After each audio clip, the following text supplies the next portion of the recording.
Hello again, friends. This is Mike, and welcome to episode 5 of Bibito English Podcast. In this episode, Eliot talks about his childhood and the experiences he went through learning Japanese and then learning English in an ESL classroom in Tokyo, before finally making his way to California. Enjoy! Good morning. Welcome to Bibito English Podcast. Today we have a really special guest with us, Eliot from America. Yep. Thank you for joining us today. Eliot is currently visiting Japan here and doing some research.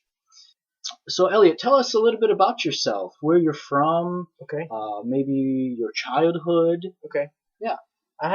We'll start with my childhood, and because it's really hard for me to say exactly where I'm from. And once you know my background, then you'll know why. So I was born in Illinois, and By Chicago. which is so Champaign-Urbana is the town where University of Illinois is. My dad was going to grad school at the time, and afterwards we moved to Malaysia. Malaysia. Yeah. Wow. And that's when my brother was born. So your brother was born in Malaysia. Yeah, he was born in Malaysia. And we were there for maybe about a year and a half. And that's when we moved to Japan. First we were in Niigata Prefecture. Okay. And for a couple of years. Wow. And then we moved to Shimane Prefecture. Okay. So you lived here for a couple years. For a couple of years. And during this time, how old were you? Let's see. I was in elementary school. So I was, when we were in Shimane Prefecture, I was in second and third grade. A little bit of first grade. Most of first grade, second and third grade. Cool. And then we moved to Tokyo. And then you moved, you're still in Japan. So we're still in Japan. We moved to Tokyo, and we spent about 6 years, I think. Let's see. When I was, after my freshman year in high school, we moved back to California. And that's where my parents were originally from. Wow. So, but how old were you when you moved back to the United States, California? I guess I was maybe 13 or 14. Wow. Yeah. But when we moved to Tokyo, I started going to an international school. Oh, okay. So, and English was, the main language being taught. School. Yeah, you could take Japanese as an elective, but English was the main component of all the curriculum. Of the school. Yeah. Very cool. Yeah. So real quick, to go back to your childhood. Okay. When you were younger, living in Japan, did you have a first language, or what was your mother language, your mother tongue? Sure. Well, I define my native language as whatever language I started speaking first, right? Okay. So I'm gonna say it was probably English. Okay. And so I remember the first couple of days of kindergarten in Niigata, and my mom dropped me off, and I was just crying because I didn't know what anybody was saying. And but we had this one teacher, I forget her name, but she was the nicest teacher, and she had her Japanese English dictionary. Not electronic, right? Because at the time, we didn't have any of those. And she would go through it, and she was the nicest teacher. And my mom had her dictionary, and she's going through stuff too. So that was pretty cool. I remember getting in trouble a lot, probably because you were bored, or probably because I didn't know what was going on. So I would just do whatever I wanted to do. But for the most part, it was a pretty good transition.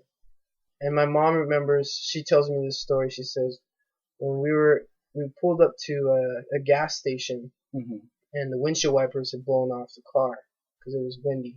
Wow. And she was trying to tell the attendant that they needed to be replaced. And I butted in and I told everything to him in Japanese. And that's when she knew that I had a good mastery of the Japanese language. So wow. I would say my English and Japanese, speaking wise, was pretty even until maybe second or third grade. Reading and writing, I was definitely more dominant in Japanese, and my English was probably non-existent.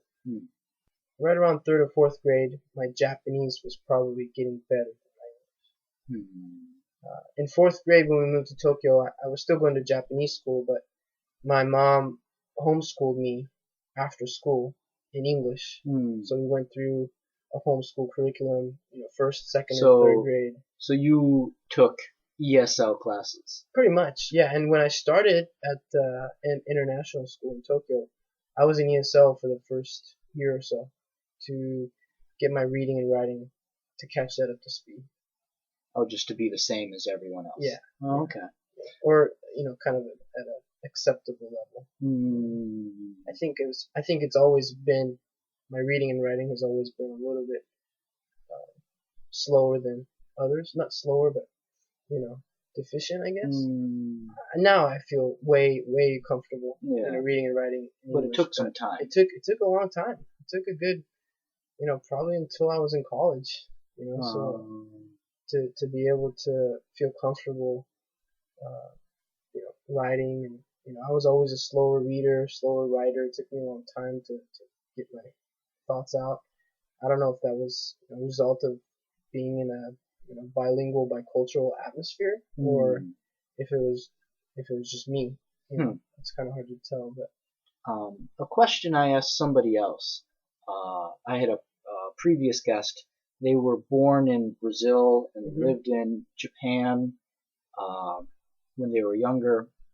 Their memories, like in school, like your memories in elementary school, third, fourth grade, when your Japanese was the strongest. Do you have any memories of that? Sure. Yeah. Okay. What kind of memories? So, do you remember any conversations? Saying anything or hearing anything? What do you remember? Is that Japanese, or is the memory in English? That's a really good question. I think it's in Japanese. But more than the language, I just kind of remember the context. The context, yeah.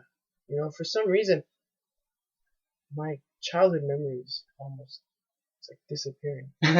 No, I get it. I think it's called age. I think it's called age. It's getting old, man. Yes. I think yeah. Okay, very cool. Very cool.